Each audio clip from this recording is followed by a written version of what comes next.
So, you want to play Sorceress, or you actually tried it and you are dying a lot, you don't do damage against bosses. If this is you, then this video is for you. I'm going to guide you through every single level, starting from 1 all the way to the end of the campaign on normal difficulty. I'm saying normal because, quite ironically, actually normal is harder than cruel. So without any further ado, let's jump straight into it. In the beginning, what you need to remember is that you need to use 2 skills primarily, and there is a third one that you'll be using only against bosses, to be honest. The first 2 skills that you should be using are Flame Wall with Spark. Basically, it works like this: Flame Wall and Spark. There are 2 support gems that you need to take, that's super important. For Spark, this is Pierce, and like the second one can be whatever, just choose whatever, really, it doesn't really matter because you'll be changing Spark very soon. And the second tank for the Flame Wall is actually Fortress. Those 2 are super important.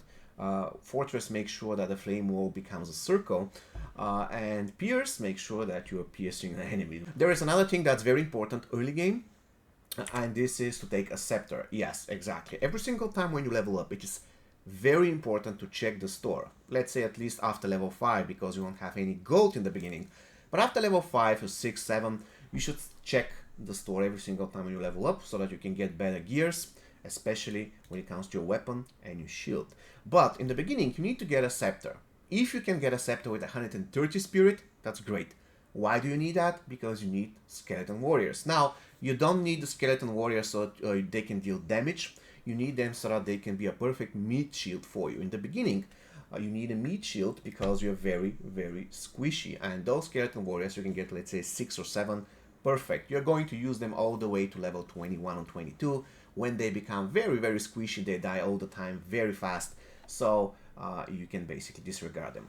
When it comes to the skeleton warriors, you don't need to use any support skill. If you have a lot of support gems, you can use 1 to make sure that they stay alive 4 seconds after they are reduced to 1 HP. That one is good, but nothing else really. And there is another skill, which is called Frost Bomb, that you should be using in the first levels, all the way from level 1 all the way to level 45 after you finish the campaign. Now, this skill is very good against bosses, and unfortunately it's not really great for farming. You can still use it for farming and to clear trash mobs, but its quality it actually starts to shine against bosses. Basically, you put those things against the boss and it takes super high damage. What you need to do when it comes to support gems is a second wind. That's very important, and you need a concentrated effect. You need to take those 2 in the beginning. So basically, this is what you do early game. You place a firewall like this, you put Spark through it, it ignites and deals extra damage, it pierces the enemies, and when you're fighting bosses, you make sure that you put 2 of those below the boss and start kiting until they explode and do massive damage. This is your strategy all the way to level 14 when you actually unlock Arc. And this is the reason why I said in the beginning that you should only care about Pierce, nothing else. So you're going to remove Spark. I know people actually were going to say, but why do you do that? There are so many great late game builds with Spark. That is correct. In fact, in my opinion, Spark is the best build in the game, but not early game. In my honest opinion, based on my experience, doing 3 campaigns with Sorcerer, Arc is so much faster to clear in the beginning compared to Spark. But the point is, you won't be using Arc that often. You start using it for level 14, and it feels quite strong. But the more time passes to the campaign, I started using it less and less, just to clear trash mobs, and sometimes against bosses, just to shock the boss. So Arc is doing much more damage than Spark, however it doesn't really change that much. So these are the stones that I'm using currently, the support gems, on Arc. Of course, once again, you can choose not to use this one. You can use this one against bosses, for example, or don't use it at all, and you can use Chain instead, because Chain is making sure that Arc is going to chain and split to one extra time, which is super useful. Basically, use Arc to farm after level 14, and using the same strategy. Of course, Arc doesn't work with Flame Wall that great, but you can still use Flame Wall just to ignite and stuff. I find it still useful, despite the fact that Arc doesn't really work the same way like Spark works with Flame Wall. Still, the name of the game is you use the bombs, to do a lot of damage to bosses, and then while you're kiting, you just do arcs, and you can do flame wall from time to time. It doesn't really change that much. Also, before I forget, in this particular timeline between level 14 and 21, you are going to get your first buff.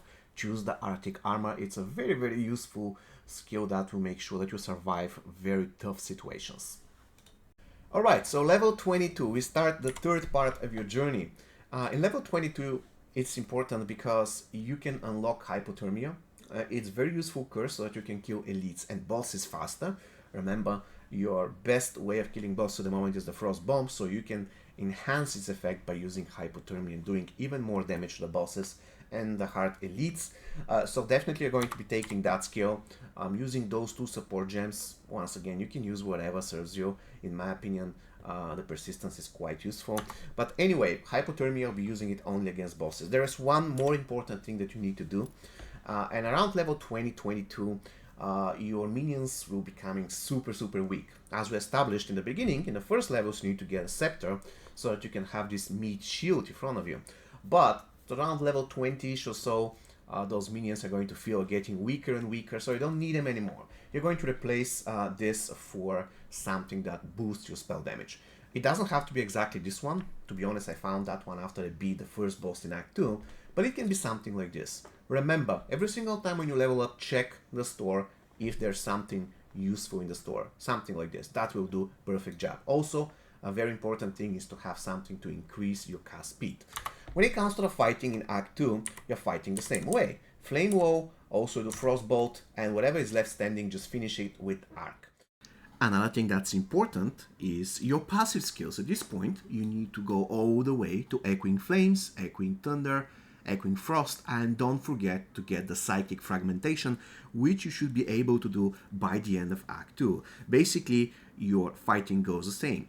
You just cast a lot of frost bolts, then you ignite them with the flame wall, and whatever is left standing, just finish it with Arc. Once again, this is so much better than Spark because it gives you survivability. Those frost bolts, once stacked, are pretty rough to get by, so your enemies are going to have much harder time getting to you. And getting to you actually is the biggest problem for the Sorceress in the beginning. You're going to get surrounded, a lot of monsters are going to jump on you, you're too fragile, you are too squishy, and you die. So having this strategy, in my opinion, is much safer than going for Spark or even Arc at that point. There is one more important thing. I have this thing prepared in my inventory so I can show it to you. This is basically the body armor I used when I fought the boss in Act 2. The boss in Act 2 is pretty rough. You fight him the same way, hypothermia, frost bomb, and then you just spam Arc every single time when you have the chance. But the point is you need to make sure that you have maxed lightning resistance. So every single time when you see a ring that gives lightning resistance, keep it. Because before you fight the boss, you need to equip everything that you have so that you can increase your lightning resistance and ideally get it to 75. I fought the boss in Act 2 with 75% lightning resistance and I had no issues whatsoever. So once again, level 22 to 30-ish, what you need to remember, drop the scepter, get something to increase your damage. Before you fight the last boss, increase your lightning resistance and you fight the same way. You have Flame Wall, you have a Frostbolt, and you have Arc to finish whatever is left standing. If you're fighting an elite, you can try to do hypothermia and then frost bomb and just kite it until they basically explode. There's one more thing that you need to remember, is there is one support gem that's super useful. It is called Spell Cascade. If you want, you can use that on your flame wall so that the effect goes like this. But another thing that you can do is, if you want, you can use it on your frost bomb. So if you use it on a frost bomb, the effect goes like this. So that's a way to kind of you can farm with with frost bomb. So just place it like this and start kiting and wait for them to explode. If you want, there is another thing that I want to mention. It's fast forward. If you put it on the frost bomb, fast forward, I have to drop something else. I don't have enough strength, so I'm going to drop this. Put fast forward here, for example. There we go. And then what you can do is you can see that the bombs actually detonate faster. So it is totally up to you on how would you like to play. And just giving you an example, Act 2 is actually the hardest part in the game for Sorcerer, but with that strategy it's perfectly doable. I didn't have a lot of problems. Actually, I didn't have any problems beating it. It was that easy in the beginning. Alright, so from level 33 or 34, there will be a huge change to your build, because if you click here, you can see that you can unlock Frost Wall and Mana Tempest. Those two skills are super important. Mana Tempest is like a nuke button. You press it and you start doing a lot of damage. The problem I have with Mana Tempest is simple. You just have to stand at one place. And especially in Act 3, there's a lot of monsters that jump on you. And just standing at one place is going to get you killed. That's why we have the Frost Wall, because you do this and nobody can get to you. They're blocked, you're blocked. Not only that, but you can kill them in the process. Of course, if you want, you can roll out of this. But Mana Tempest you unlock and you start hitting them with arc, and usually the more enemies there in front of you, the easier they die. However, there is another thing that you need to keep in mind. You can place the Frost Wall like this, and then you can still use Firewall and your previous strategy, and you're completely safe behind the wall, and you're killing your enemies. It's just so easy. Of course, you can also kill them with the Frost Wall. It does exceptional amount of damage. When it comes to the Mana Tempest, there is one support gem that's super important. It is a must. It is Inspiration. It's super useful. Frost Wall, I'm having Spell Cascade, very useful. Glaciation and Deep Freeze. Those two are very important. You need to make sure that you freeze them as fast as possible. You need to make sure that they stay frozen as long as possible. So how do you fight in Act 3? There's multiple ways to do that. It's totally up to you. For one thing, you can just one-shot them with Frost Wall and occasionally Frost Bomb and Hypothermia. If you're fighting a really rough elite, you can just kill him with one Mana Tempest and Arc, even though I don't recommend that, because once again you need to stand in one place, which will bring you bad stuff usually. If you are to use Mana Tempest, which certainly you should do, you need to make sure that you are safe behind a Frost Wall, or you need to make sure that your enemy is frozen. For example, if you're killing bosses, it is a breeze. You just freeze them and then basically drink a mana potion, don't forget to do that, then activate Mana Tempest and absolutely annihilate the boss with your cold spells. It is that easy. It is absolutely a breeze. In Act 3 you only have problems against the Viper boss, which is arguably the strongest boss in the game, and maybe the boss in the Forge. So let's demonstrate how you kill bosses. Basically you have the Hypothermia here, that lowers the resistances. We have the Frost Bomb that applies cold exposure, which is super strong, because we have the scoring wins right here. Also, we went all the way on the top in order to make sure that you get additional cold exposure effect. So our cold exposure is very strong. What we're going to do right now is we're going to do this. Okay, so we'll wait for the boss. We're going to freeze the boss. We're going to apply this, 2 Frost Bombs, and then the Comets. Immediately after the Comets, we're going to use Frost Walls, and the boss is dead. This is how easy it is. We just one-shotted a boss. Of course, this is a boss in the Cruel difficulty, but basically you can start doing that from level 40-ish. I had some issues with the Viper because I couldn't really freeze her very easily, but yeah, she just went down after a bunch of attempts. It was the same strategy basically. I'm not saying this is the best build, probably there are better ones out there, and probably I'm going to change this somewhere in about 10 or 15 levels so I can go to Spark build, because Spark build is amazing. I created this video because in my opinion Spark is not really good early game, and this build is simply busted, especially against bosses. You can see I just one shot at the boss. I'm level 49 and I haven't traded anything, it's just gear that I found actually.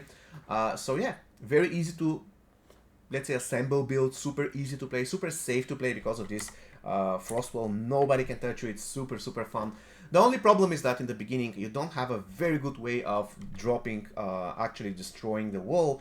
I mean, what you can usually do is apply the Frost Bomb. Once it explodes, the wall is going to explode as well. However, it takes some time, so that's the only, let's say, bad side of this build, is that the clear speed is not that fast. It's a little bit slower, but it's super safe. You won't be dying, you'll be having fun. At least I had fun, and yeah, you clear campaign without any issues whatsoever, especially normal, which in my opinion is harder. Once you reach Cruel, you can do whatever, you can respec, you can buy something pretty good, or you can use currency exchange, and you can have fun. But usually normal is much harder for Sorcerer if you want to go for Spark. At least this was the experience for me.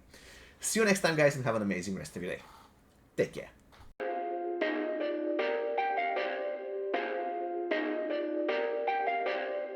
Perfect.